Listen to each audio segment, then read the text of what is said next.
أعوذ بالله من الشيطان الرجيم. بسم الله الرحمن الرحيم. ومن أحسن قولا ممن دعا إلى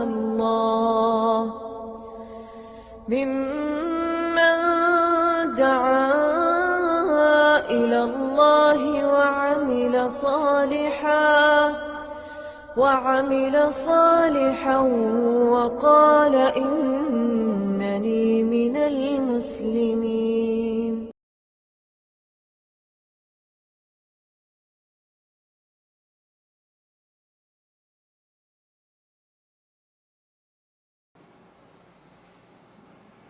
إن الحمد لله نحمده ونستعينه ونستغفره ونعوذ بالله من شرور أنفسنا ومن سيئات أعمالنا. من يهده الله فلا مضل له ومن يضلل فلا هادي له وأشهد أن لا إله إلا الله وحده لا شريك له وأشهد أن محمدا عبده ورسوله. أما بعد فأعوذ بالله السميع العليم من الشيطان الرجيم. وما قدر الله حق قدره إن الله لقوي عزيز. الله يستفي من الملائكة رسلا ومن الناس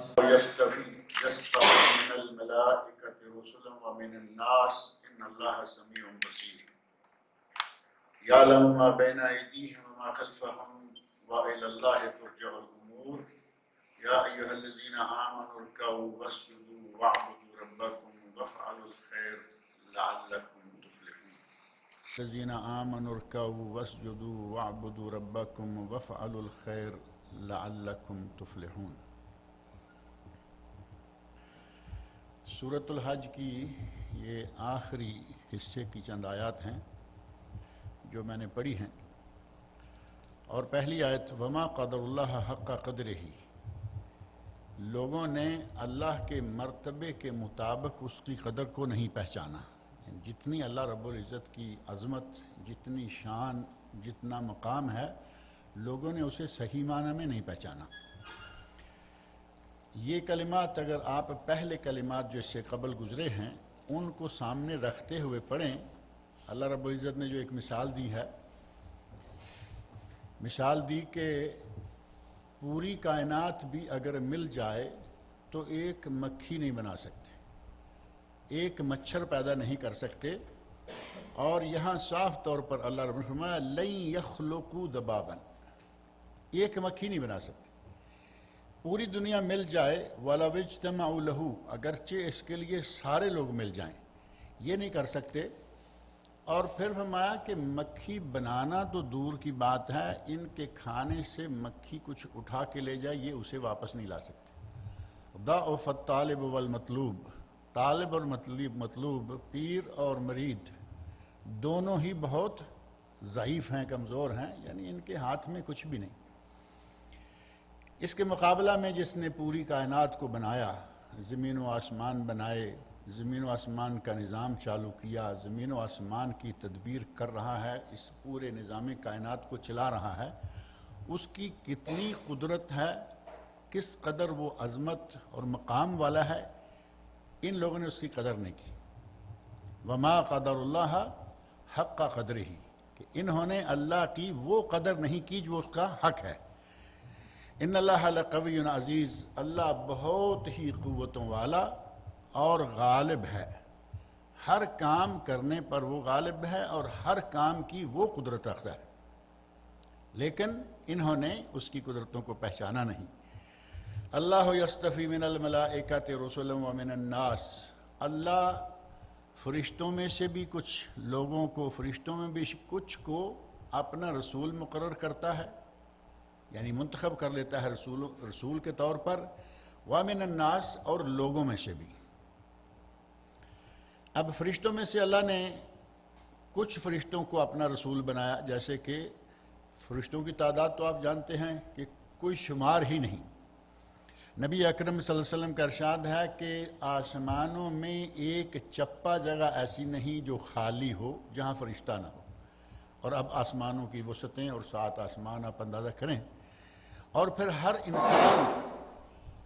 ہر انسان کے ساتھ منکر نکیر کرامن کاتبین، ہر انسان کے ساتھ 2 فرشتے تو پکے یہ ہیں۔ اور بعض روایات سے بلکہ قرآنی آیات سے پتہ چلتا ہے کہ اللہ رب العزت نے بندے کو سنبھالنے کے لیے 2 الگ سے رکھے ہوئے ہیں، جو اس کو آگے پیچھے سے سنبھالتے ہیں گر نہ جائے۔ فرشتوں کی تعداد کا اندازہ نہیں کیا جا سکتا، اور ان میں سے اللہ رب العزت نے ایک فرشتہ چن لیا، اس کو رسول مقرر کر لیا، کس کام کے لیے؟ وحی کے لیے۔ تمام انبیاء کی طرف وحی لے کر نازل ہونا، حضرت جبرائیل امین علیہ السلام کی ذمہ داری لگا دی کہ یہ ہمارے امین وحی ہیں کہ یہ انبیاء پر وحی لائیں گے۔ کسی فرشتے کی ذمہ داری لگا دی کہ تم نے عذاب نازل کرنا ہے فلاں قوم پر، فلاں علاقے پر۔ کسی کی ذمہ داری کہ تم نے سور پھونکنا ہے، وہ سور کے سامنے منہ رکھ کے قیامت تک بیٹھے ہوئے ہیں، تیار ہیں کب مجھے حکم ملے اور میں سور پھونکوں۔ کسی کو پہاڑوں پر مقرر کیا، کسی کو کسی پر۔ اور اللہ رب العزت نے جس طرح فرشتوں میں سے رسول مقرر کیے، اسی طرح انسانوں میں سے رسول مقرر کیے۔ آدم علیہ السلام سے لے کر یہ سلسلہ چلا، اور حضرت محمد رسول اللہ صلی اللہ علیہ وسلم پر آخر ختم ہوا، اور آپ خاتم النبیین ہیں۔ یہ 1,24,000 کا عدد ایک روایت میں ملتا ہے، جو کہ روایت متکلم فی ہے۔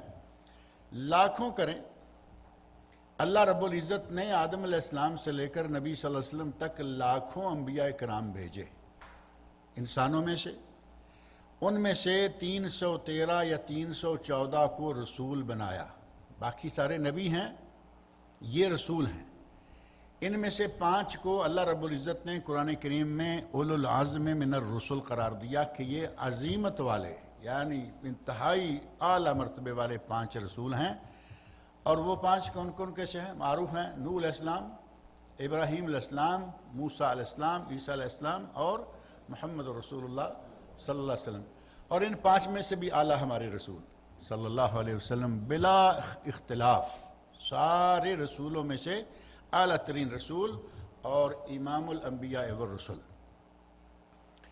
اللہ رب العزت مرضی کا مالک ہے، فرشتوں میں سے جس کو چاہے جو ڈیوٹی دے، اور بندوں میں سے جس کو جو ڈیوٹی چاہے دے، اور جس علاقے کے جس شخص کو چاہے وہ نبی بنائے۔ کچھ لوگوں نے اعتراض کیا، کہا کہ وہ اتنی بڑی دنیا تھی، اتنا بڑا ہندوستان تھا، اتنا بڑا چائنا تھا، اتنا بڑا فلاں تھا، امریکہ تھا، مکہ میں پہاڑوں کے اندر کیوں نبی کو بھیج دیا چھوٹی سی جگہ میں؟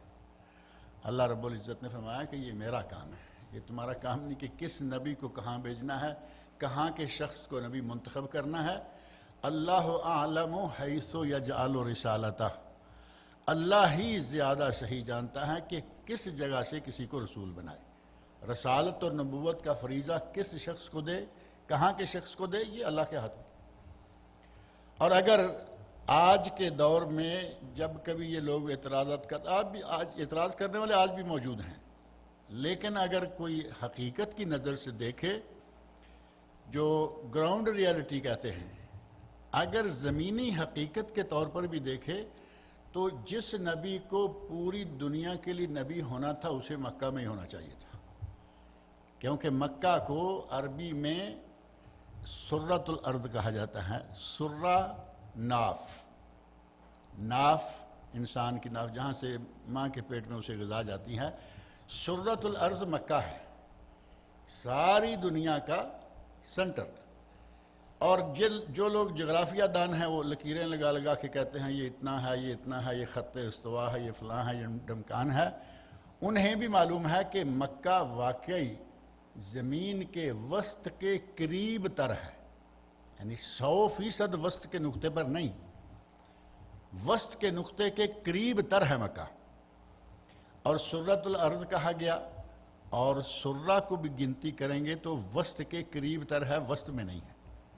یعنی اس اعتبار سے مکہ مکرمہ سب سے مناسب ترین جگہ تھی کہ اس سے شمال، جنوب، مشرق، مغرب، دنیا کے آباد دنیا کے ہر کونے میں آواز پہنچانا یہیں سے آسان تھا۔ اور واقعی صحابہ کرام نے آپ نے دیکھا چاروں طرف اسلام کو پھیلا دیا۔ اللہ رب العزت اپنی مرضی کا مالک ہے، جسے چاہے وہ رسول بنائے، جس کو چاہے رسالت عطا کرے، فرشتوں میں سے انبیاء سے۔ ان اللہ سمیع بصیر، اللہ بہت ہی زیادہ سننے والا اور بہت ہی زیادہ دیکھنے والا ہے۔ بصارت اور بصیرت یہ دونوں قریب قریب لفظ ہیں۔ بصارت ہے ظاہری آنکھ اور بصیرت ہے اندرونی آنکھ۔ بصیرت اس آنکھ کو نہیں کہتے، اس کو بصارت کہتے ہیں۔ بصیرت ہے عقل و دانش، دل کی آنکھیں کہہ لیں، دل کی آنکھیں بصیرت اور یہ آنکھیں بصارت۔ اللہ رب العزت انتہائی بصیر اور انتہائی سمیع ہے۔ یعلم ما بین ایدیہم وما خلفہم، اللہ پہلے پچھلے ہر چیز کو، آگے کیا ہے پیچھے کیا ہے، اللہ ہر چیز کو جانتا ہے، اس سے کوئی چیز مخفی نہیں ہے۔ اللہ رب العزت سے کوئی چیز مخفی۔ رات میں نے ایک آیت پڑھی تھی، وما تسقط من ورقۃ الا یعلمها، رات کے درس میں یہ بات آ گئی تھی۔ روئے زمین پر کتنے درخت ہیں کوئی شمار نہیں، پوری آباد دنیا میں جتنے درخت ہیں، بلکہ آپ کے علم میں ہوگا کہ درخت سمندر کے اندر بھی ہیں، سمندر کے اندر بھی باقاعدہ درخت۔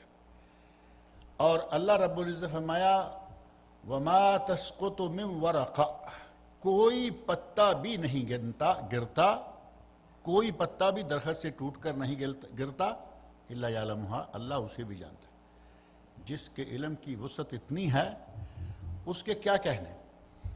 تو اللہ رب العزت نے فرمایا وہ جانتا ہے ان کے آگے کیا ہے، ان کے پیچھے کیا ہے، اس سے کوئی چیز مخفی نہیں۔ وَإِلَى اللَّهِ تُرْجَعُ الْأُمُورُ، اور بالآخر سارے معاملات جو ہیں وہ اللہ کی طرف ہی پلٹ کے جاتے ہیں۔ دنیا میں انسان آئے کہاں جائیں گے؟ پلٹ کے وہیں جائیں گے، سارا نظام اللہ کے ہاتھ میں چلا جائے گا۔ یا ایھا الذین آمنوا ارکعوا واسجدوا واعبدوا ربکم، اے ایمان والو رکوع کرو، سجدہ کرو، واعبدوا ربکم، اور اپنے رب کی عبادت کرو، یعنی نماز پڑھو اور عبادت کرو۔ نماز بھی عبادت ہے، لیکن نماز کے علاوہ بھی عبادات ہیں۔ اللہ رب العزت نے رکوع کرو سجدہ کرو شروع میں نماز کی اہمیت واضح کر دی کہ نماز عبادات میں سے ایک بہترین چیز ہے۔ ایمان کے بعد اسلام کا پہلا رکن نماز ہے، جو حدیث جبرائیل ہے مشہور۔ اس حدیث میں نبی اکرم صلی اللہ علیہ وسلم سے جبرائیل امین پوچھتے ہیں اخبرنی عن الاسلام، تو آپ نے فرمایا ان تشہد ان لا الہ الا اللہ وان محمد رسول اللہ۔ اسلام یہ ہے کہ تم گواہی دو کہ اللہ کے سوا کوئی معبود نہیں اور محمد اللہ کے رسول ہیں صلی اللہ علیہ وسلم۔ گویا کہ یہ دو سے مل کر ایک رکن بنتا ہے، اللہ کی وحدانیت اور توحید اور رسول اللہ صلی اللہ علیہ وسلم کی رسالت، یہ دو چیزیں ملیں تو ایک رکن ہو گیا۔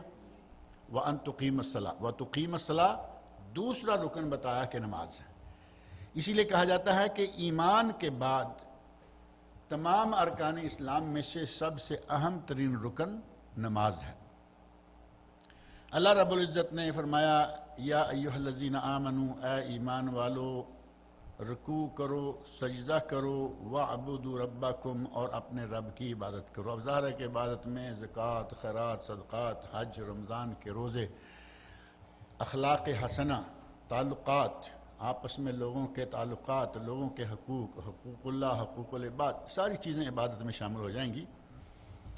وَافْعَلُوا الْخَيْرَ، اور بہتر نیک کام کرو، خیر بہتر، خیر اچھا یعنی نیک کام کرو۔ اور اللہ رب العزت کا امت اسلامیہ پر بڑا احسان ہے کہ خیر والی جن چیزوں کو اللہ نے ذکر کیا، جہاں جہاں کہ اس میں خیر ہے، اس میں خیر ہے، اس میں خیر ہے، وہ ساری چیزیں اللہ نے ہمارے نصیب کر رکھی ہیں۔ خیر الہدی ہدی محمد صلی اللہ علیہ وسلم،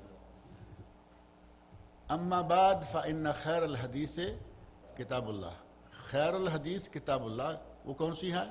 قرآن کریم، ہماری کتاب۔ خیر الہدی ہدی محمد صلی اللہ علیہ وسلم، بہترین ہدی، بہترین طریقہ، بہترین راستہ، بہترین شریعت کون سی ہے؟ شریعت مصطفیٰ صلی اللہ علیہ وسلم، وہ ہماری۔ اور خیر یوم من طلعت علیہ الشمس یوم الجمعہ، جن دنوں پر سورج طلوع ہوتا ہے ان میں سے سب سے بہترین دن جمعہ کا ہے۔ جمعہ کن کا؟ ہمارا۔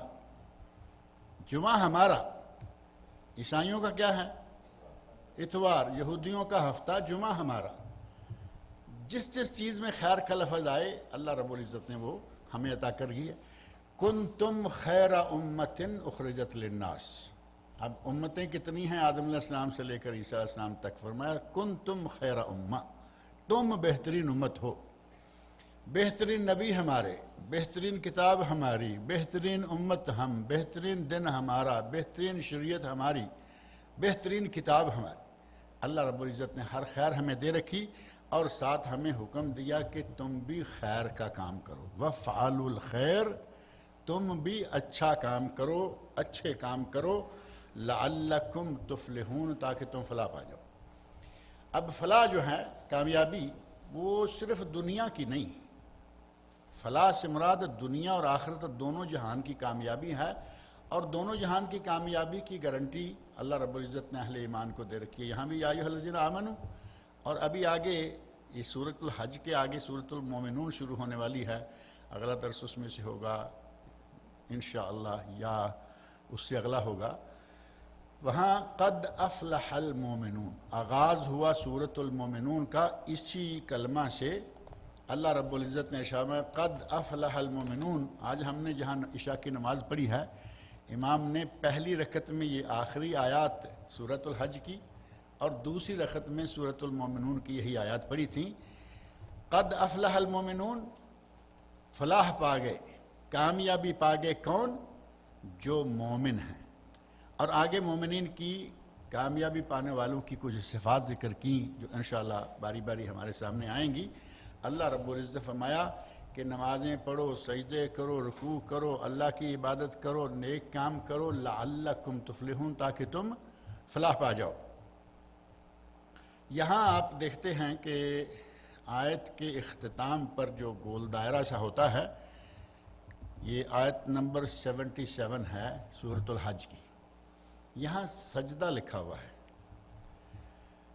اور چاہیے یہ کہ جب یہ آیت پڑھی جائے تو اس وقت پڑھنے والا سجدہ کرے، اور جو باقاعدہ اس طرح سن رہا ہے وہ بھی سجدہ کرے۔ جیسا کہ آپ دیکھتے ہیں امام پڑھتا ہے، وہ سجدہ کرتا ہے، مقتدی بھی سجدہ کرتے ہیں۔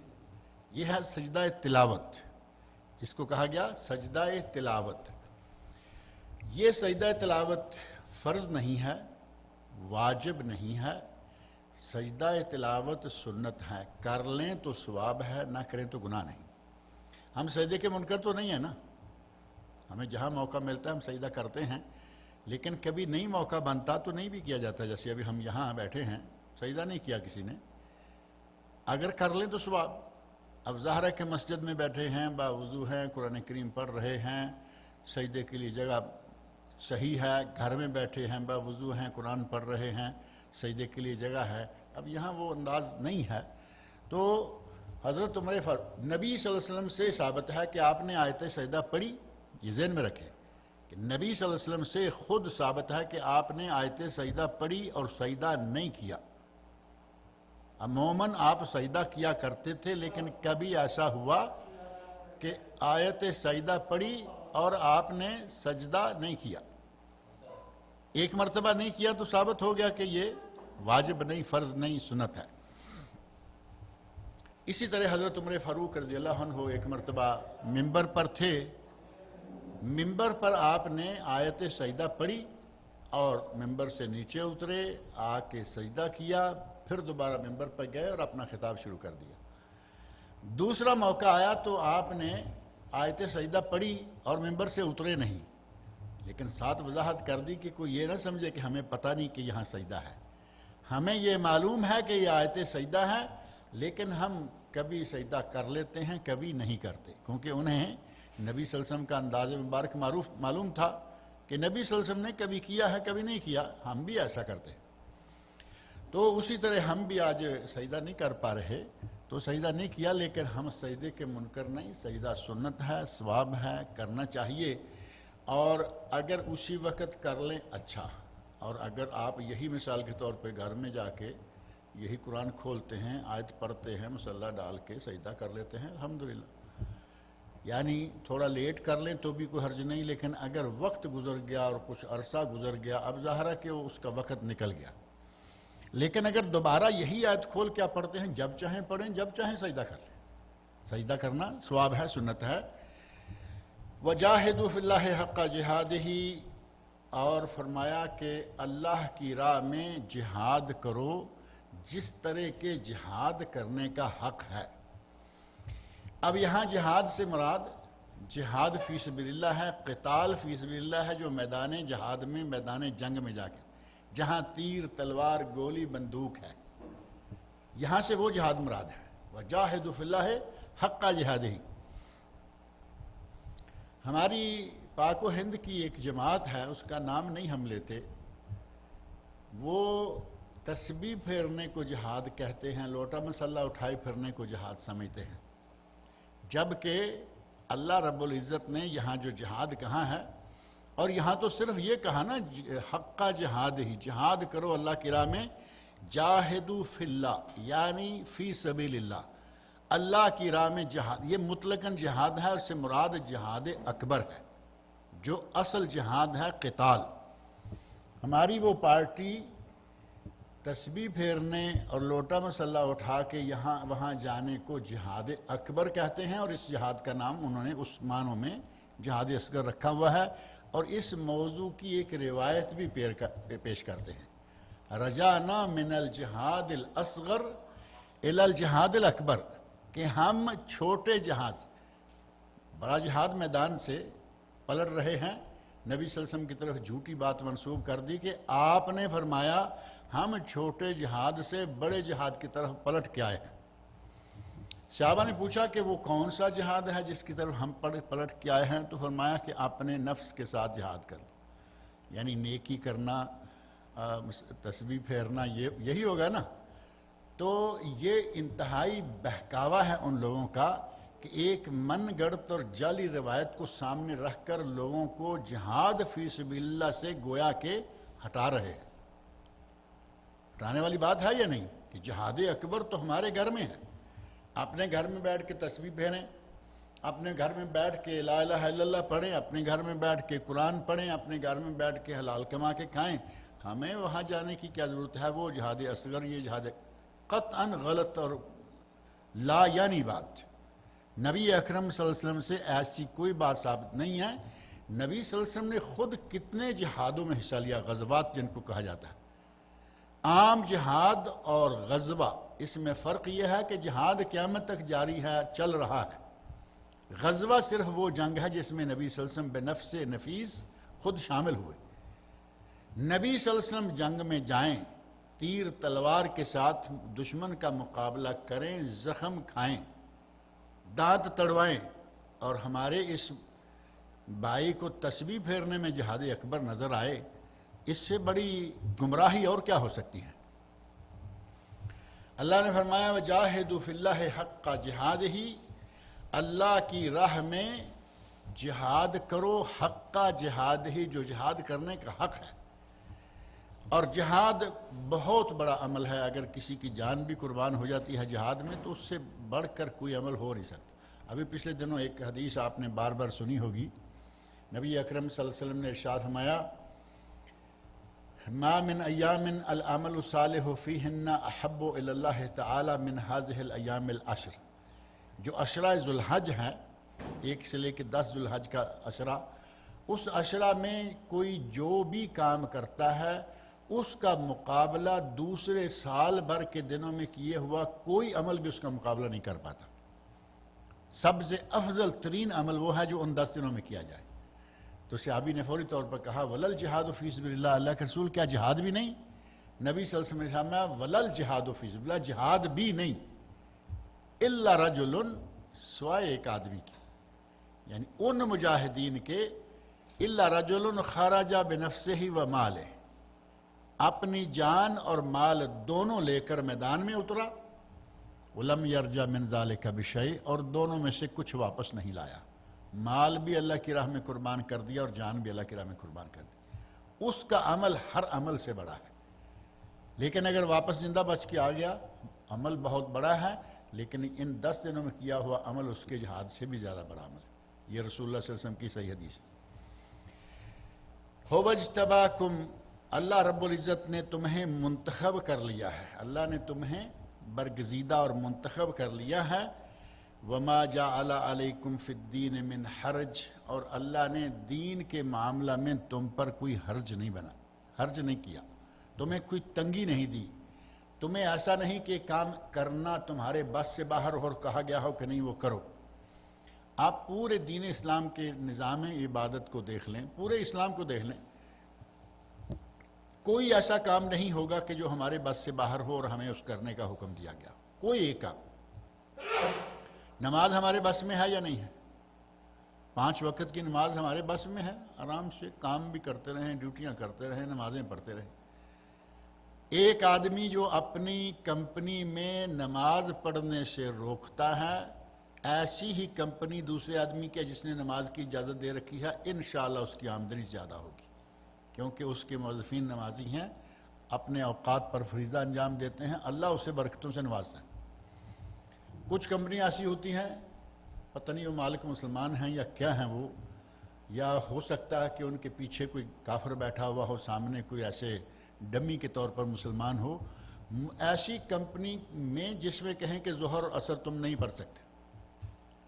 غیر مسلم ممالک میں تو یہ ممکن ہے۔ ابھی کل ہمیں ایک ٹیلی فون پہ کوئی بتا رہا تھا کہ آسٹریلیا میں کمپنی ہے، اور ہسپانیہ آسٹریلیا میں ہے، ہاں اسپین تو ہوا نا، ہسپانیہ وہی ہسپانیہ میں ہے یہ آدمی، اسپین ہسپانیہ، وہاں آدمی ہاں کہتے ہیں جی ہمارا سورج ڈل جاتا ہے پتہ نہیں 2 بجے سر سے ڈلتا ہے، اور ہماری ڈیوٹی 2 بجے شروع ہو جاتی ہے، ہم نماز کیسے کریں؟ ہمارے کمپنی والے ہمیں نماز پڑھنے کی اجازت نہیں دیتے۔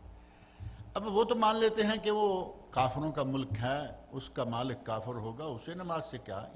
کوئی مسلمان ملک ہو اور اس میں کوئی کمپنی ایسا کرے، اس کمپنی کی کمپلین کرنی چاہیے گورنمنٹ کے پاس کہ یہ ہمیں نماز نہیں پڑھتے، یقیناً گورنمنٹ انٹرفیئر کرے گی اور ان کو پابند کرے گی کہ نماز پڑھنے دیں۔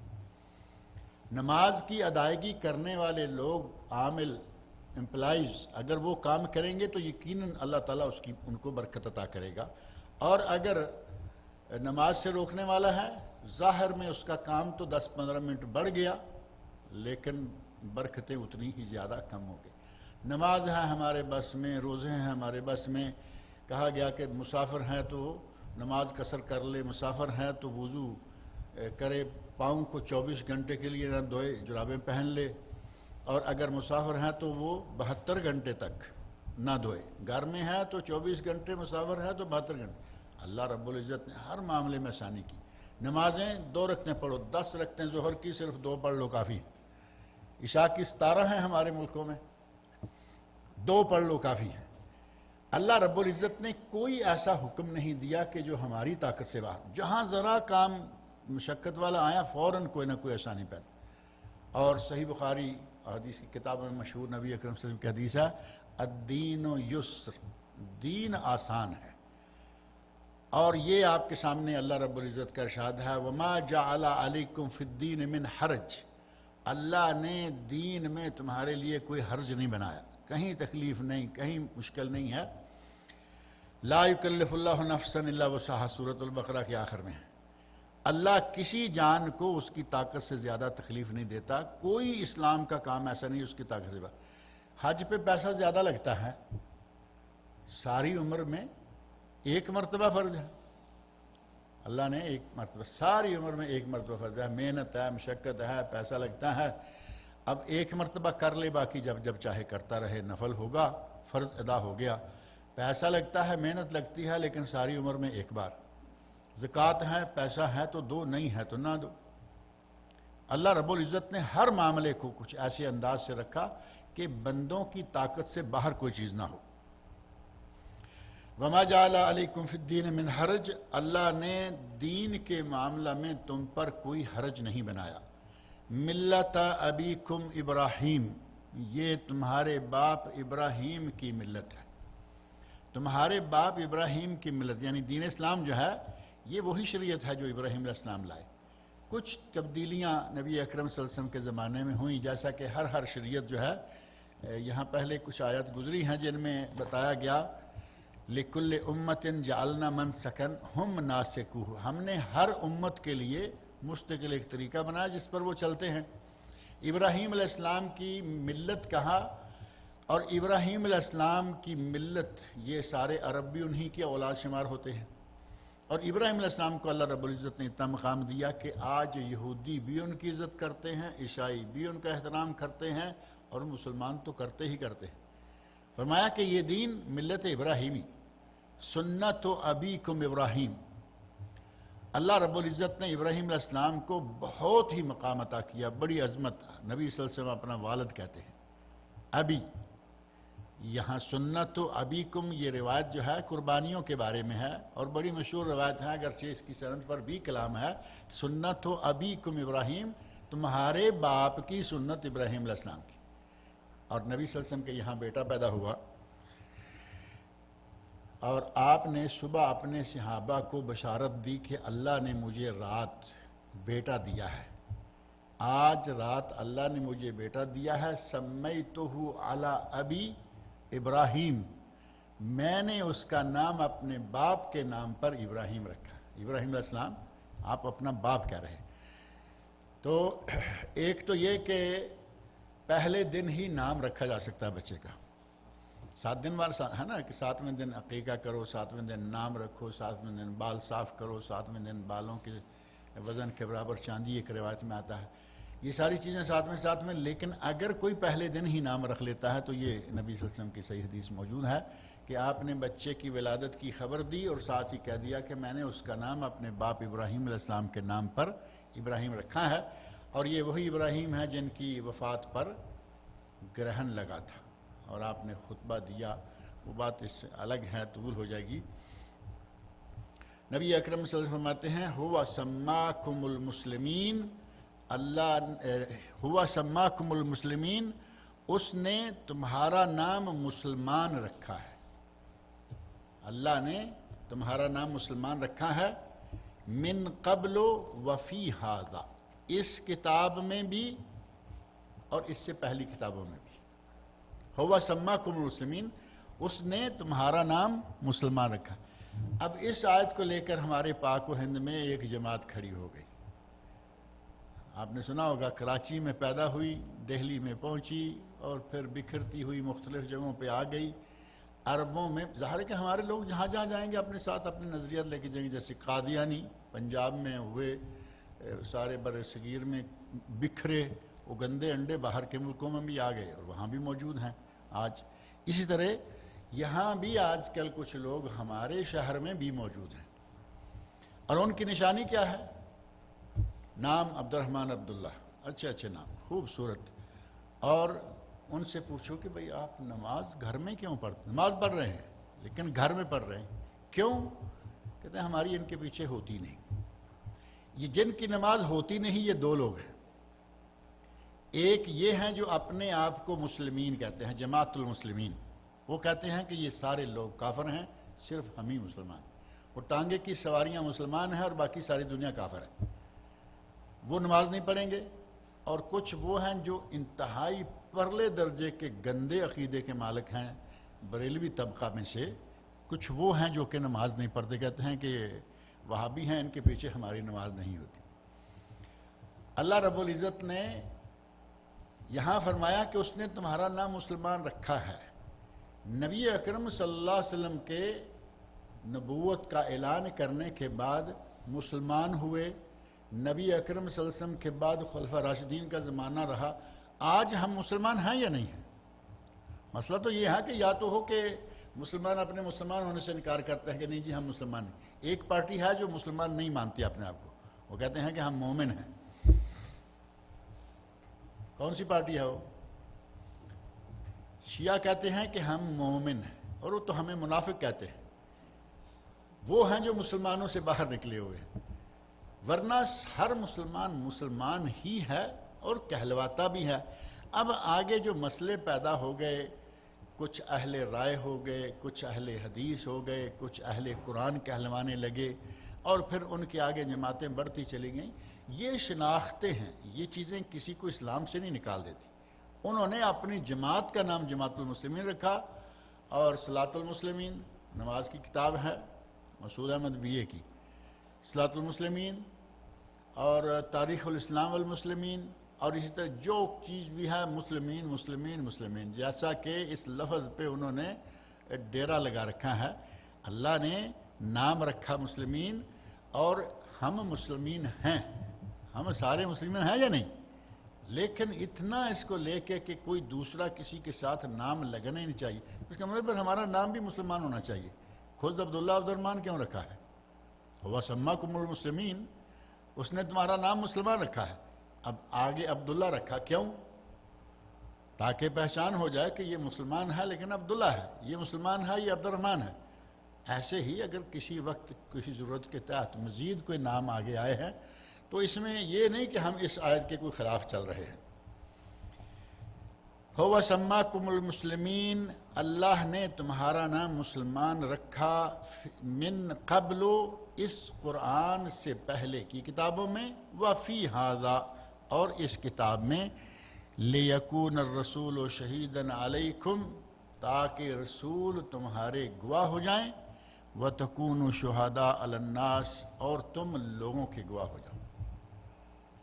یہاں کچھ تفصیلات مطلوب ہیں، اس آیت کا ترجمہ انشاءاللہ اگلے درس میں ہم مکمل کریں گے، اور اس کے بعد پھر انشاءاللہ یہ سورۃ المومنون شروع کریں گے۔ اللہ رب العزت سے میری دعا ہے کہ وہ ہمیں اور آپ سب کو قرآن کریم پڑھنے، سننے، سمجھنے اور اس کے احکام پر عمل کرنے کی توفیق عطا فرمائے۔ بسم اللہ والصلاة والسلام علی رسول اللہ وعلی آلہ وصحبہ اجمعین ومن تبعہم بإحسان الی یوم الدین، اما بعد، بسم اللہ الرحمن الرحیم۔ وعنہ، بلوغ المرام میں وعنہ بہت آتا ہے بار بار، اس کا مطلب یہ ہے کہ جو اس سے پہلی حدیث کے راوی ہیں وہی اس کے راوی ہیں اور انہی سے مروی ہے۔ تو اس سے پہلی حدیث حضرت انس بن مالک رضی اللہ عنہ سے مروی تھی، وعنہ، اور انہی انس بن مالک رضی اللہ عنہ سے مروی ہے۔ قال، کہتے ہیں، لما کان یوم خیبر امر رسول اللہ صلی اللہ علیہ وسلم ابا طلحہ فنادا ان اللہ ورسولہ ینہیانکم عن لحوم الحمر الاہلیہ فإنہا رجس، متفق علیہ۔ صحیح بخاری اور صحیح مسلم میں یہ حدیث ہے، حدیث کی دیگر کتابوں میں بھی ہے، لیکن محدثین کرام کا عموماً خاص طور پر یہ بلوغ المرام ہے اور مشکات المصابیح ہے اور ریاض الصالحین ہے، کچھ کتابیں جو اصل حدیث کی کتابوں سے لے کر مجموعے مرتب کیے گئے ہیں، ان میں اگر کوئی حدیث ایسی ہو جسے امام بخاری اور مسلم دونوں نے روایت کیا ہے تو اس کو متفق علیہ کہیں گے کہ اس کے صحیح ہونے پر دونوں جو رئیس امام المحدثین ہیں، امام بخاری اور امام مسلم، وہ دونوں متفق ہیں۔ لہذا اس پہ اب آگے کئی ابو داؤد، ترمذی، نسائی، ابن ماجہ، مسند احمد، امام عطا، امام مالک، معجم طبرانی، صغیر، کبیر، اوسط، کسی کتاب کا نام لینے کی ضرورت نہیں، کیونکہ جو سارے محدثین کے سردار ہیں دونوں، وہ دونوں متفق ہیں کہ یہ صحیح ہے، لہذا متفق علیہ کہا اور بات ختم کر دی۔ یہ انہی متفق علیہ حدیثوں میں سے ہے، اور متفق علیہ حدیثوں کا ایک مجموعہ آپ کو معلوم ہے، اللؤلؤ والمرجان، بڑی مشہور کتاب ہے اللؤلؤ والمرجان، جو کہ تقریباً اس سائز کی کتاب ہے۔ عربی میں تقریباً یہ سائز ہے، اس سے تھوڑا شاید چھوٹا ہوگا۔ یہ ہم نے مسجد مصعب بن عمیر میں الحمدللہ پوری پڑھی ہے۔ اللؤلؤ والمرجان میں جو احادیث ہیں وہ ساری کی ساری صحیح بخاری اور صحیح مسلم کی متفق علیہ حدیث ہیں، کیونکہ اس کا نام ہی بتاتا ہے اللؤلؤ والمرجان فیما اتفق علیہ الشیخان، وہ کتاب جس میں وہ حدیثیں ہیں جن پر شیخان امام بخاری اور امام مسلم دونوں شیخ متفق ہیں کہ یہ ساری حدیث صحیح ہے۔ انہی میں سے ایک یہ بھی ہے جس میں ہے لما کان یوم خیبر، جب غزوہ خیبر کا دن تھا، یعنی غزوہ خیبر جس دن نبی صلی اللہ علیہ وسلم نے خیبر کو فتح کیا، امر رسول اللہ صلی اللہ علیہ وسلم ابا طلحہ رضی اللہ تعالی عنہ، نبی صلی اللہ علیہ وسلم نے حضرت ابو طلحہ رضی اللہ عنہ کو حکم دیا، فنادا، تو انہوں نے ندا کی، لوگوں میں اعلان کیا، اور ندا کے کلمات کیا تھے جو نبی صلی اللہ علیہ وسلم نے حضرت ابو طلحہ رضی اللہ عنہ کو سکھلائے ان اللہ و رسولہ، بے شک اللہ تعالیٰ اور اس کے رسول صلی اللہ علیہ وسلم ینہیانکم، وہ دونوں تمہیں منع کرتے ہیں، ینہیانکم منع کرتے ہیں کس چیز سے؟ ان اللحوم الحمر الاہلیہ، جو پالتو گدے ہیں ان کا گوشت کھانے سے، فإنہا رجس، کیونکہ وہ نجس ہے، وہ حرام ہے۔ اب یہ جو غزوہ خیبر کے موقع پر یہ اعلان ہوا کہ یہ نجس ہیں، یہ کھانے سے منع کیا ہے، تو اس کا مطلب یہ ہے کہ اس سے پہلے کھائے جایا کرتے تھے اور اس وقت آپ نے منع کر دیا۔ اور منع کرنے کے اسباب پوری تفصیل کے ساتھ کتب حدیث میں موجود ہیں کہ صحابہ کرام رضی اللہ عنہ نے گوشت تیار کیا اور ہانڈیاں رکھ دی، پکنا شروع ہو گئیں، لشکر تھا پورا، مدینہ سے کہاں خیبر ہے وہاں تک گئے ہوئے تھے صحابہ کرام یہودیوں کو فتح کرنے کے لیے، اور یہودیوں کا سب سے بڑا قلعہ اس وقت یہ خیبر ہی تھا، اور یہودیوں کا سب سے بڑا پہلوان مرحب، وہ ان کا سب سے بڑا شاہسوار اور پہلوان شمار ہوتا تھا، جسے حضرت علی رضی اللہ عنہ نے پچھاڑا اور اس کا تیا پانچا کیا حضرت علی رضی اللہ عنہ نے۔ اسی لیے کہتے ہیں فاتح خیبر سارہ مرحب، مرحب کو لٹانے والے یا پچھاڑنے والے۔ اس موقع پر نبی صلی اللہ علیہ وسلم نے یہ اعلان کیا کہ پالتو، گھریلو یا پالتو گدا، ڈومیسٹک کہیں گے اس کو، پالتو گدا جو ہے اس کا گوشت حرام ہے، اس سے پہلے کھایا جاتا تھا۔ اور اسی موقع پر ایک اور چیز بھی حرام کی گئی، وہ بھی پہلے کچھ عرصے کے لیے حلال تھی، اور وہ تھا متع۔ متع بھی نبی صلی اللہ علیہ وسلم نے کچھ عرصے کے لیے حلال قرار دیا، اور غزوہ خیبر کے موقع پر آپ نے متع بھی حرام قرار دے دیا اور یہ گدھے کا گوشت بھی حرام قرار دے دیا۔ اب گدھے کا گوشت تو میرا خیال ہے شیعہ بھی نہ کھاتے ہوں گے، لیکن متع کو پکا کر رکھا ہے، وہ شاید اس سے پہلے بھی اتنا نہ کرتے ہوں گے، یا اس سے پہلے تو صحابہ کرام تھے، ان میں تو یہ بیماریاں نہیں تھیں جو آج ہو گئی ہیں۔ ابھی وہ اسی بات کو لے کر مسلسل کہ نہیں متع جائز، متع جائز، نبی صلی اللہ علیہ وسلم نے ایک چیز کو جائز کر دیا اور بعد میں منع کر دیا، جس نے جائز قرار دیا اسے نے منع کر دیا، کون سا حکم لیں گے، پہلے والا یا بعد والا؟ بعد والا۔ بھئی ایک آدمی کہتا ہے کہ یہ چیز لو اور وہاں رکھو، اور ابھی وہ راستے میں ہے تو کہتے ہیں نہ نہ نہ ادھر لے آؤ، کیا کریں گے؟ کہیں گے نہیں تم نے پہلے کہا تھا وہاں رکھو، میں لازم وہیں رکھ کے آؤں گا، وہی تو کہہ رہا ہے کہ واپس رکھو یہاں لا کے۔ نبی صلی اللہ علیہ وسلم نے اگر اجازت دی تھی تو آپ نے منع کر دیا، بات ختم ہو گئی۔ اب وہ اسی کو لیے چل رہے ہیں متع، اور پھر انہوں نے اتنی فضولیات جمع کر دی متع کے ارد گرد، اتنی روایات بیان کر دی کہ ایک متع کرنے کا ثواب اتنے حج کے برابر، ایک متع کرنے کا ثواب اتنے عمرے کے برابر، ایک ڈھیر لگا دیے۔ بدبختوں نے اپنے دین کو اتنا نجس کر دیا کہ زناکاری ان کے یہاں گویا کہ بچی ہی نہیں۔ اب زناکاری کیا ہوگی؟ متع کے نام سے وہ زناکاری کر رہے، ایک چیز کو نبی صلی اللہ علیہ وسلم نے منع فرما دیا۔ اور ہمارے اہل سنت بھی کچھ کم نہ رہے، اہل سنت میں حلالے کے نام سے ایک فن نکالا گیا، جس نے 3 طلاقیں دے دیں وہ ختم ہو گئی بات، وہ حلالہ کرے، بیوی عورت کا حلالہ کرائے۔ اب ان کے یہاں حلالہ اور ان کے یہاں متع دونوں شکلاً ایک ہیں، جب شکلاً ایک ہیں تو حکماً الگ الگ کیسے ہوں گے؟ جن کی شکل ایک ہے، 3 دن کے لیے نکاح، متع، شیعہ ہے تو متع کہے گا، سنی ہے تو وہ کیا کہے گا؟ حلالہ کہے گا۔ شیعہ کرے تو حرام اور سنی کرے تو، عجیب قسم کا نظریہ ہے ہمارے لوگوں کا۔ اس متع کے نام سے وہ برائی کر رہے ہیں اور اس حلالہ کے نام سے یہ برائی کر رہے ہیں، دونوں جگہ برائی اور دونوں جگہ یہ ناجائز ہے۔ نبی اکرم صلی اللہ علیہ وسلم نے گھریلو گدھے کا گوشت حرام قرار دے دیا، فَإِنَّهَا رِجْسٌ، کہ یہ رجس یا گندگی ہے۔ اب گندگی تو کھائی نہیں جائے گی نا، گندگی ناپاک، نجس۔ رجس تقریباً جیسے نجس ہے نا، نجس اور رجس ایک ہی جیسا ملتا جلتا لفظ۔ تو گویا وہ گدھا جسے آج ہمارے گھروں میں ہمارے دیہات میں، ہمارے شہروں میں، محلوں میں چھوٹے چھوٹے تانگے لگائے ہوئے ہیں، گدا ریڑھی کہتے ہیں، گدا گاڑی، گدا گاڑی، وہ گدا جو گاڑی کے آگے چلایا جاتا ہے، اور ایک گدا وہ ہے جو جنگلی ہے۔ جنگلی گدے کو نبی صلی اللہ علیہ وسلم نے باقاعدہ اہلیہ کا ذکر کر کے جنگلی کو نکال دیا کہ پالتو گدا حرام ہے اور جنگلی گدا اس کو حرام قرار نہیں دیا۔ اور جنگلی گدے کو کیا کہتے ہیں؟ زیبرا مشہور ہے نا، جنگلی گدا زیبرا ہے۔ اب اس کو حلال مانیں گے یا نہیں؟ نبی صلی اللہ علیہ وسلم نے جب گھریلو گدے کو یا پالتو گدے کو الگ کر دیا تو وہ آٹومیٹک الگ ہو گیا۔ وعن عمرو بن خارجہ رضی اللہ تعالی عنہ قال خطبنا رسول اللہ صلی اللہ علیہ وسلم بمنا وهو على راحلته، نبی اکرم صلی اللہ علیہ وسلم نے منا کے مقام پر ہمیں خطبہ ارشاد فرمایا جب کہ آپ اپنی سواری پر سوار تھے۔ حج کے موقع پر آپ کی سواری کیا تھی؟ اونٹنی۔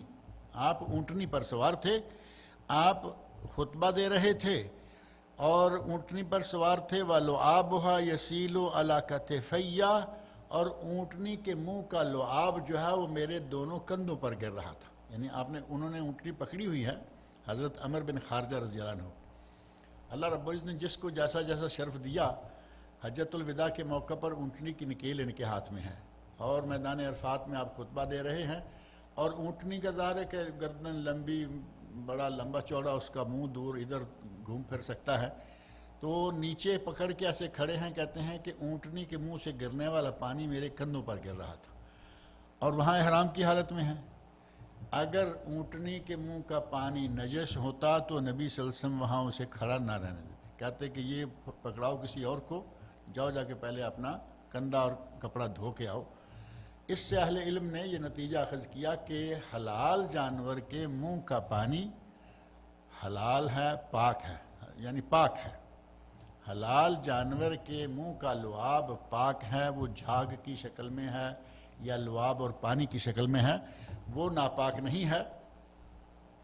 حتیٰ کہ بلی ہے، بلی حلال نہیں، لیکن اس کے جوٹھے کو پاک قرار دیا گیا۔ بالکل آغاز میں بات گزری نا پہلے کہ بلی کا جوٹھا پاک ہے، بلی حلال نہیں، اور اونٹ تو حلال ہے، اس کے منہ کا پانی اگر گر رہا ہے تو آپ نے منع نہیں فرمایا۔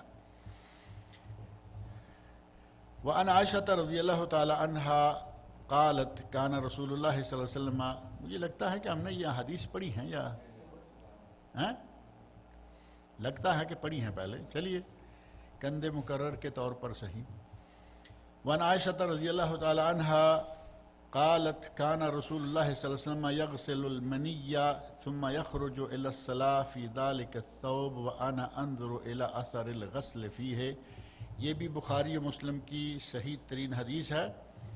اس میں حضرت عائشہ رضی اللہ فرماتی ہیں کہ نبی اکرم صلی اللہ علیہ وسلم اپنے کپڑے سے منی جو ہے اس کو دھوتے اور پھر نماز کے لیے چلے جاتے، اور میں کپڑے میں اسی کپڑے میں نماز پڑھ لیتے، اور میں کپڑے میں دھونے کے اثرات دیکھ رہی ہوتی تھی۔ یعنی کپڑا ہے کوئی بھی دھوئیں گے تو اس کے بعد جب تک سوکھ نہیں جائے گا اس کے اثرات تو نظر آئیں گے، اس میں سلوٹیں نظر آئیں گی، اس کے گیلے ہونے کی وجہ سے اس کا رنگ جو ہے اگر پہلے لائٹ تھا تو گیلا ہوتے ہی وہ رنگ ڈارک ہو جاتا ہے۔ حضرت عائشہ رضی اللہ فرماتی ہیں کہ آپ یغسل المنی، آپ منی کو دھوتے، ثم یخرج الی الصلاة فی ذلک الثوب، پھر اسی کپڑے میں جا کے نماز پڑھتے، وانا انظر الی اثر الغسل فیہ، میں اس میں دھونے کے نشانات دیکھتی تھی۔ معنی یہ کہ اگر کوئی مثال کے طور پر جمع کرتا ہے، اس نے کوئی کپڑا پہنا ہوا ہے، اس میں کچھ کسی جگہ منی کے قطرات لگ گئے تو یہ نہیں کہ سارا کپڑا نجس ہو گیا، بلکہ جتنی جگہ میں لگا ہے وہ دھو دیں، باقی کپڑا سارے کا سارا صحیح ہے۔ اور اگر سوکھنے سے پہلے اسے آپ نے پہن لیا اور نماز پڑھنا شروع کر دی تو جائز ہے۔ نبی اکرم صلی اللہ علیہ وسلم سے بڑھ کر نظافت اور صفائی والا اور کون ہوگا؟ آپ نے اسی کپڑے میں نماز پڑھ لی۔ والے مسلمن، اسی طرح کئی لوگ سوال کرتے ہیں جی اگر بستر پہ کوئی مباشرت کرتا ہے تو کیا اس بستر کی چادر بدلنی چاہیے؟ بھئی چادر بدلنے سے کیا اصل ہے؟ اگر کہیں اسی طرح پہنی ہوئی چادر میں اگر کچھ لگا ہے، اس کو دھو کے اس میں نماز پڑھی جا سکتی ہے، اس میں کچھ لگا ہے تو اسے دھو دو، اتنی جگہ دھو دو، پوری چادر بدلنے کی ضرورت نہیں ہے۔ والے مسلم، یہ اوپر والے الفاظ بخاری اور مسلم دونوں کے ہیں، اور صحیح مسلم میں ہے لقد كنت افرق من ثوب رسول اللہ صلی اللہ علیہ وسلم فرقا فیصلی فیہ، میں نبی صلی اللہ علیہ وسلم کے کپڑے سے منی کو کھرچ دیتی تھی اور پھر آپ اس میں نماز پڑھتے تھے۔ یعنی خشک ہے تو اس کو ناخنوں سے، ہاتھ سے، پوروں سے کھرچ دیتی اور جھاڑ دیتی، اسی طرح آپ جا کے نماز پڑھ لیتے۔ یعنی اگر خشک ہے تو پھر دھونے کی بھی ضرورت نہیں ہے، اس کو کھرچ کر صاف کیا جا سکتا ہے۔ وفی لفظ لہو، اور مسلم شریف میں ہی ایک اور صیغہ ہے، وہ ہے لقد كنت احکہ یابسا بظفری من ثوبہ، جب کبھی منی خشک ہو چکی ہوتی تو میں اپنے ناخنوں سے، ظفر ناخن کو کہتے ہیں یہ جو ہے، میں اپنے ناخنوں سے، جیسے کپڑے کے اوپر سے کوئی چیز لگی ہوئی ہو تو اس کو رگڑا جاتا ہے، میں اپنے ناخنوں سے کپڑے سے اسے کھرچ دیتی اور اس کو زائل کر دیتی۔ وعن ابی السمح، حضرت ابو سمح رضی اللہ تعالی عنہ سے مروی ہیں، کہتے ہیں کہ نبی اکرم صلی اللہ علیہ وسلم نے ارشاد فرمایا یغسل من بول الجاریہ، بچی، چھوٹی عمر کی بچی، دودھ پیتی بچی، یہ شرط ہے کہ بچی ابھی دودھ پی رہی ہو یا بچہ ہے دودھ پی رہا ہو، یہ حکم ان کے لیے ہے۔ اگر کوئی دودھ پینے کی عمر سے آگے بڑھ گیا، مثلا ہے تو 2 سال کے اندر لیکن وہ 6 مہینے ہو چکے ہیں، وہ اچھا والا کھانا بھی کھا لیتا ہے، بچے بعد جلدی کھانا شروع کر دیتے ہیں، مائیں کوشش کر کے کھانا کھلانا شروع کر دیتی ہیں کہ چلو یہ کھانا کھا کے پیٹ بھر لیا کرے گا، ہمارے پیچھے کم بھاگے گا۔ تو اگر کوئی بچہ صرف دودھ پر پل رہا ہے، اس پیریڈ میں بچی کے پیشاب کو دھویا جائے گا اور بچے کے پیشاب پر چھینٹا مارا جائے گا، صرف اس کو چھینٹا مار دے پانی کا وہ کافی ہے۔ اور چھینٹے سے مراد یہ بھی نہیں کہ اتنا چھینٹا ماریں کہ اس میں سے پانی بہنا شروع ہو جائے، وہ تو پھر دھونے والا ہو گیا نا کام۔ چھینٹا ہے کہ بس پیشاب کی جگہ پہ چھینٹا ماریں گے، تھوڑا سا نشانی ہوگی، بات ختم ہوگی۔ اور اس کا میں نے بتایا تھا کہ شروع میں چونکہ لڑکی کو بہت برا سمجھا جایا کرتا تھا، اور اس میں اب تھوڑا سا یہ بھی تھا کہ لڑکے کو لوگ اٹھائے پھرتے تھے، لڑکی کو تو وہ زندہ رکھنے کے لیے تیار نہیں ہوتے تھے۔ صحابہ نے کئی اسلام لانے سے پہلے کے واقعات بیان کیے، تو لڑکے کو اٹھا کے پھر رہے ہیں، اگر لڑکے کے پیشاب کو بھی اتنی مرتبہ دھونا ضروری ہو جاتا تو مشقت ہو جاتی یا نہیں؟ دیکھیں اللہ تعالیٰ نے کسی معاملہ میں مشقت نہیں۔ بیٹا محبوب ہے، اس کو اٹھا کے دکان پہ لے گئے، مارکیٹ میں لے گئے، بازار میں لے گئے۔ آپ دیکھیں گے کہ بعض دفعہ ایسا ہوتا ہے کہ آپ کسی گھر کی بیل دیں، باپ بیٹا دونوں نکل آئیں گے، بیٹا گود میں ہے یا کندھے میں ہے، جھولی میں ہے یا انگلی پکڑے آ رہا ہے، لیکن باپ بیٹا دونوں آ گئے، بیٹی نہیں آئے گی یا بیٹی کو نہیں لائیں گے۔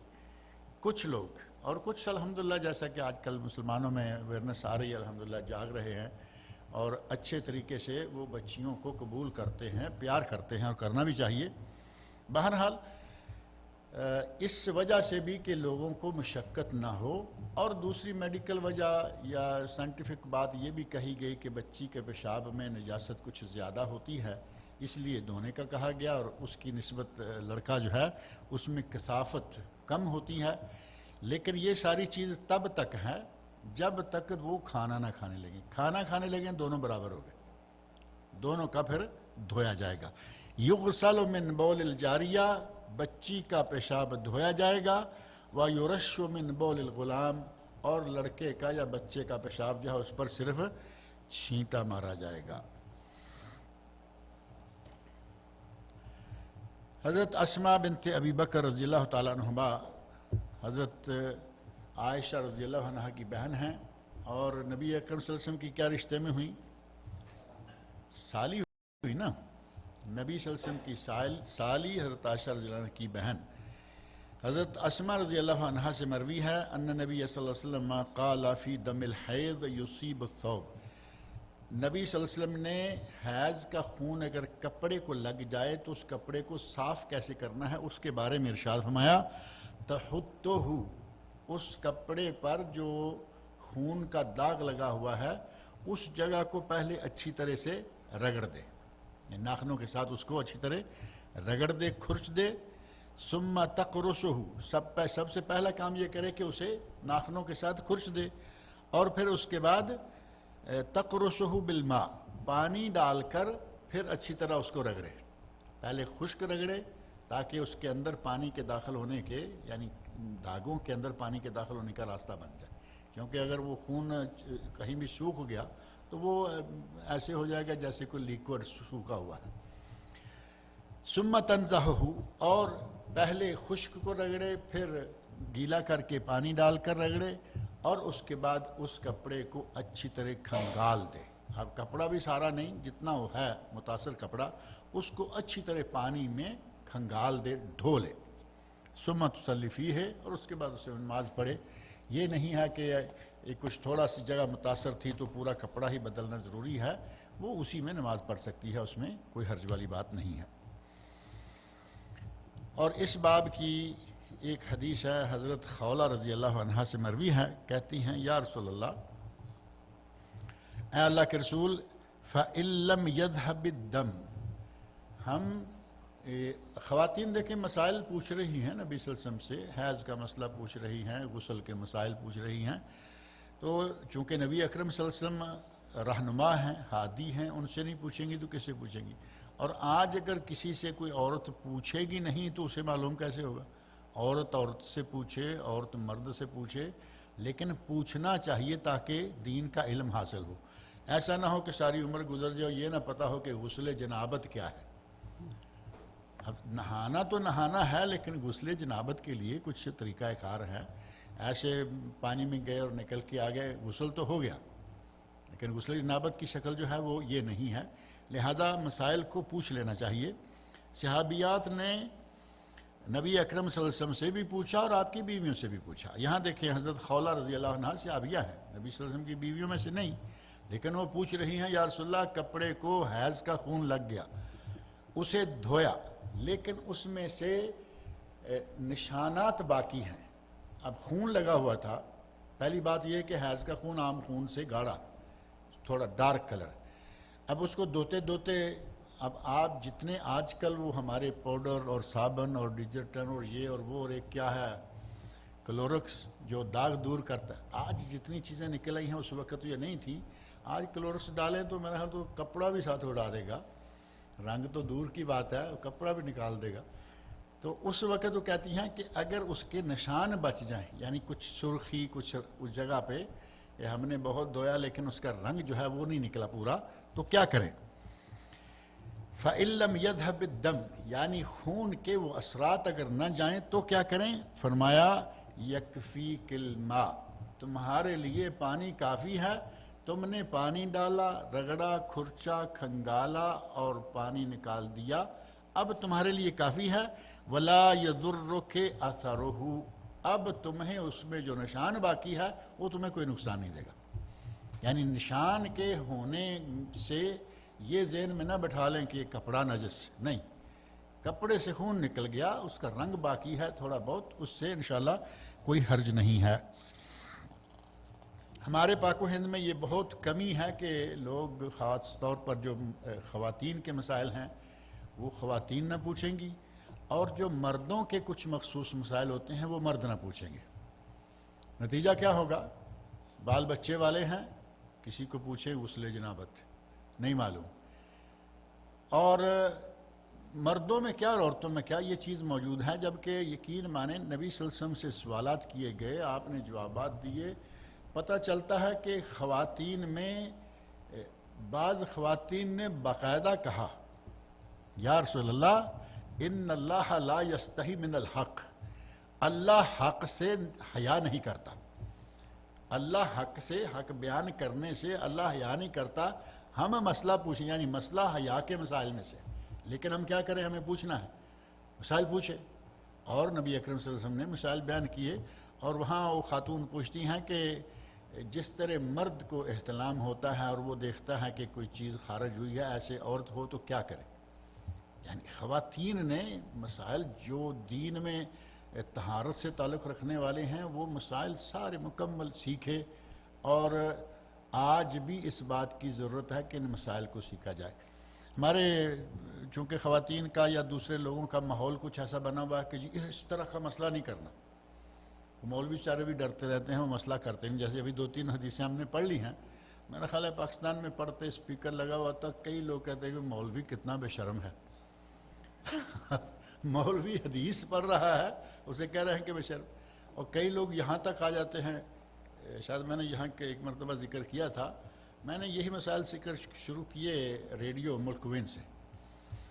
تو ایک دن مسئلہ آ گیا کہ میاں بیوی اکٹھے بیٹھ کے نہا سکتے ہیں.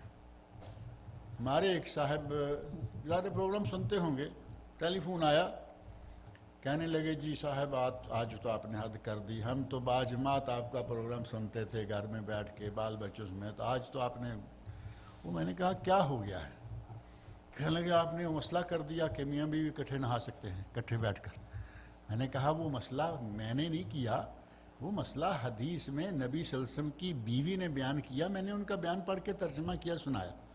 میں نے کہا جس وقت انڈین فلم بیٹھ کے سارا خاندان دیکھتے ہو، اس وقت تو کسی کو شرم نہیں آتی، نہ بیٹی سے حیا آتی ہے، نہ بیٹے سے آتی ہے، نہ ماں کو اپنے بچوں سے، نہ باپ کو. میں نے کہا حدیث رسول کا ترجمہ کرنے پہ آپ اتنے آپ گولا ہو رہے ہیں، نہیں وہ یہ. تو یہ ہمارا چونکہ ماحول بنا ہوا ہے کہ مسئلہ بیان کرے تو اس کو کہیں گے بے حیا ہے، اور ایسا کوئی مسئلہ بیان کرنے جی آج تو آپ نے حد کر دی. اللہ تعالی ہمیں اپنے دین کی سمجھ عطا فرمائے، نبی اکرم صلی اللہ علیہ وسلم کے ارشادات کو پڑھنے، سننے، سمجھنے اور پر عمل کرنے کی توفیق عطا فرمائے. اگلا درس انشاءاللہ شروع ہوگا باب الوضو، وضو کرنے کا مسنون طریقہ کیا ہے اور کیا کیا اس میں ضروری امور ہیں اور کن کن کی گنجائش ہے کہ وہ کیے جائیں اور اجر و ثواب کمایا جائے. کوئی سوال ہو تو. کون؟ ابھی جو آخری ہیں سند کے اعتبار سے ضعیف لکھا ہے اندر کتاب کے، لیکن علامہ کیا نام ہے ان کا، علامہ زبیر علی زئی رحمۃ اللہ علیہ، حافظ ابو طاہر زبیر علی زئی، جنہوں نے اس حدیث کی نہیں بلکہ باقی ابو داؤد، ترمذی، نسائی، ابن ماجہ اور بہت ساری ماشاءاللہ کتابیں لکھی ہیں، انہوں نے لکھا ہے کہ یہ حدیث سند ضعیف ہے، اس کی سند ضعیف ہے جو ترمذی میں ہے، لیکن یہی حدیث ابو داؤد میں بھی ہے اور یہی حدیث مسند امام احمد میں بھی ہے. اور جب مسند امام احمد میں، سنن کبریٰ بیہقی میں، ابو داؤد، سنن کبریٰ بیہقی اور مسند امام احمد میں، اور وہاں طریق آخر یعنی سند بھی دوسری ہے. اس اعتبار سے اس حدیث کو حسن درجے کی قرار دیا گیا کہ یہ قابل قبول ہے. بلوغ المرام میں سند کو ضعیف کہا، حدیث کو نہیں. حدیث حسن، یہ فرق ذہن میں رکھ لیں، مفید ثابت ہوگا انشاءاللہ. اگر کہا جائے کہ اس کی سند پر کلام ہے، اس کی سند ضعیف ہے، تو اس کا معنی یہ نہیں ہوگا کہ یہ حدیث بھی ضعیف ہے. اس سند سے حدیث ضعیف ہے کیونکہ ایک صرف ترمذی سے انہوں نے روایت لی، جبکہ یہ ابو داؤد میں بھی ہے، یہ سنن کبریٰ بیہقی میں بھی ہے، یہ مسند امام احمد میں بھی ہے، اور وہاں سند بھی بدل گئی. یہ سند ضعیف تھی، ختم ہو گئی نا. اب دوسری کتابوں میں سند بھی بدل گئی اور اس میں جو راوی ہیں انہوں نے انا نہیں، اپنے جب کبھی ان کا حافظہ کچھ کمزور ہوا تھا اس سے پہلے کی روایت وہاں موجود ہے. تو اس اعتبار سے کہا گیا کہ یہ قابل عمل یعنی حسن درجے کی حدیث.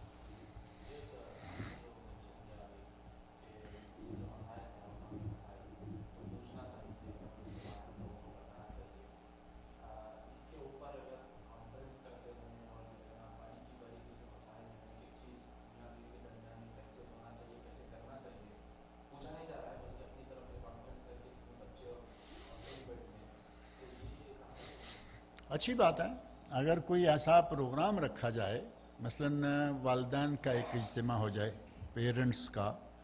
اب ظاہر ہے کہ اس میں اگر پیرنٹس بیٹھتے ہیں، خواتین نہیں ہیں تب بھی، اور اگر پیرنٹس میں تو خواتین میں آتی ہیں کہ خواتین اپنی جگہ ہوں، بڑے لوگ اپنی جگہ ہوں، اور ان کے لیے کچھ یہ خاص مسائل جو ہیں ان کی تربیت اور تعلیم کے بارے میں کہا جائے، تو اس میں کوئی حرج والی بات نہیں ہے، ہونا چاہیے. نبی اکرم صلی اللہ علیہ وسلم خواتین کے لیے مستقل درس الگ سے رکھا کرتے تھے، وہ ایک الگ بات ہے. اور ان مسائل کو سمجھنے سمجھانے کے لیے اگر کوئی کبھی کبھی ایسی کانفرنس یا کبھی کوئی ایسی میٹنگ، کوئی ایسا چھوٹا موٹا اسپیشل درس رکھا جائے، کوئی حرج نہیں، بلکہ ہونا چاہیے، یہ ہونا چاہیے، لیکن جلسہ عام بھی رکھیں۔ اب ظاہر ہے کہ مثال تو ابھی یہی جو میں نے یہاں درس دیا ہے، یہ آدمی ریکارڈ کر رہا ہے طاہر، یہ کل کو یہ اس میں ڈال دیتا ہے، تو یہ تو عام سے بھی عام ہو گیا نا۔ اس جلسے میں تو 1000 آدمی بیٹھے گا، یہ پتہ نہیں کتنے لوگ دیکھیں گے۔ تو اگر اس طرح کی بات رکھی جائے، کوئی پروگرام بنایا جائے، تو یہ اچھی بات ہے کہ لوگوں میں دین کے معاملے میں بیداری آئے، اور وہ مسائل جو لوگ پوچھتے ہوئے شرماتے ہیں ان کے پوچھے بغیر ان تک پہنچ جائے۔ پوچھتے ہوئے شرماتے ہیں، لیکن اگر پڑھنے میں بھی شرمائیں گے تو پھر کہاں جائیں گے؟ پڑھنے میں لکھا ہوا ہے پڑھنے سے شرمائیں، بولا ہوا ہے سننے سے شرمائیں، تو پھر کہاں جائیں؟ لہٰذا ایسا کوئی پروگرام ہو تو اس کو مرتب کرنا چاہیے، لوگوں کے فائدے کے لیے کوئی نہ کوئی کام جو ہے وہ سر انجام دینا چاہیے۔ اور میرے سننے میں آ رہا ہے کس طرح کا پروگرام قریب یہاں انشاءاللہ ہونے والا ہے، اس میں سے میرا خیال ہے کہ پیرنٹس وغیرہ اسپیشل، ان اللہ لا یستحی من الحق،